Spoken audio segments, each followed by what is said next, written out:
Tungod sa kanunay nga pagbaha panahon sa tig-ulan sa Basilan, ang Isabela City Disaster Risk Reduction and Management Office may pahigayon og Community First Responders Training sa tumong nga maandam ang mga barangay responder alang sa unsa mang matang nga emerhensya.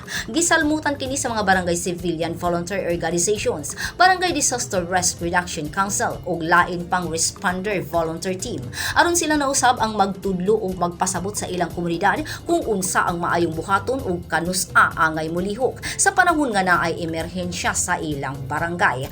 Matud sa mga personahe sa City Disaster Risk Reduction and Management Office, mas labing maayo nga mabansay ang komunidad ug matudluan kung unsaon pagdumala sa mga potensyal nga peligro sa panahon ug pagkahuman sa posibleng katalagman.